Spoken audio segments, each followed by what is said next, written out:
What's up, Ferrall fans? Mafia and Carver High with you, filling in for Scotty while he's out of town once again. And of course, it's Tuesday, November, which means it's all about positioning and polls. Oh, not about the general election. Yeah, that was going on too. But for us, we're sports fans. We'll skip that tonight. We'll skip that tonight. It's all about college football and playoff polls and who's in, who's out, top four, who's in the position to make it to the playoffs come December, January.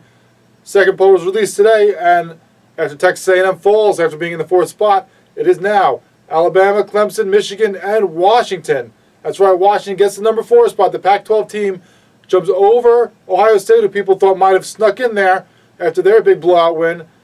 Carver High, how do you feel about that top 4? Do you like it, or do you think Ohio State should have been in there? I think they did a good job with it. Listen, Washington's undefeated right now.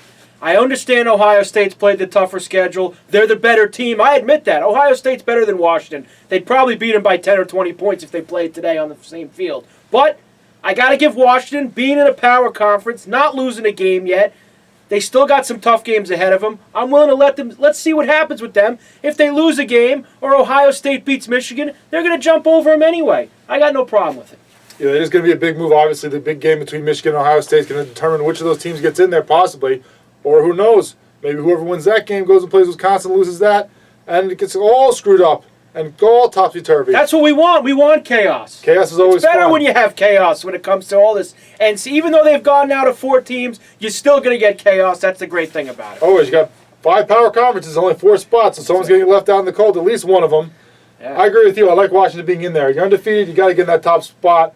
And they got that big game against Washington State to end the season before the Pac-12 title game, so who knows what happens with them later on, too. They've got opportunities to lose, but I'll say this. If Washington played Alabama like it's set up right now on a neutral field in a semifinal game, as much as I can't stand Alabama, I love you guys, but I can't stand the Alabama Crimson Tide. I love the people down there, but I just can't root for them. I think Alabama would beat Washington by probably 30 points on a neutral field. You know, with the way that defense plays, I think Alabama's defense beats just about anybody these days. I mean, everyone's talking about, you know, maybe them and Michigan in the finals will be a great game with those defenses matching up, and you see who can get the offensive edge there. Michigan's got to get through Ohio State first. They do. We'll have to see how that goes. Now, who do you like outside of the top 4 to have a good chance to jump in there at some point in the next few weeks? I think that the only team that you got to look at right now is maybe Louisville, if they could sneak in. They would need a lot of crazy things to happen. I think that they would need Michigan to lose a game before the Ohio State game, which I don't think would happen, and then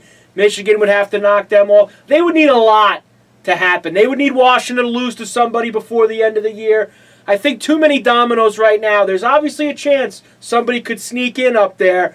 I think you've got Auburn, we talked about on the show tonight. Paul Nanos talked about maybe Auburn if they ran the table and beat Alabama in that final game. But I don't know about putting a team with 2 losses in there. If you've got other viable options that only have 1 loss. Well, the big problem for them, too, is obviously they're not even going to win their own division at this point unless Clemson falls because they're above them undefeated still. Right. And that big game that they're going to have at the end of the year versus Houston isn't a big game anymore. It's no longer a big game because Houston's fallen off the map. That's true. I mean, for me, the big ones that are the threats to jump into the top 4 from outside there are obviously Ohio State, like we talked about. Yeah. If they beat Michigan, they're jumping right into that top 4. Oh, of course. And Ohio State has the easiest path to get in right now in terms of outside. Michigan and Ohio State will be basically a playoff game. It will be. I mean, the winners still got to play in the Big Ten title game, but for all purposes, that is a playoff game to see who's going to be in the top 4. And if that winner plays Wisconsin, Wisconsin beats them, who knows if they sneak in. Yeah, that's true. So you got that game in there, too, to help a Louisville or another team maybe that's on the outside that could backdoor their way in there. So either way, as much as we talk about how the SEC is the dominant conference, and everyone's all about the SEC football and Alabama, it seems like the Big Ten is in the best position to put at least 1, if not maybe 2 teams in when it comes down to the final rankings.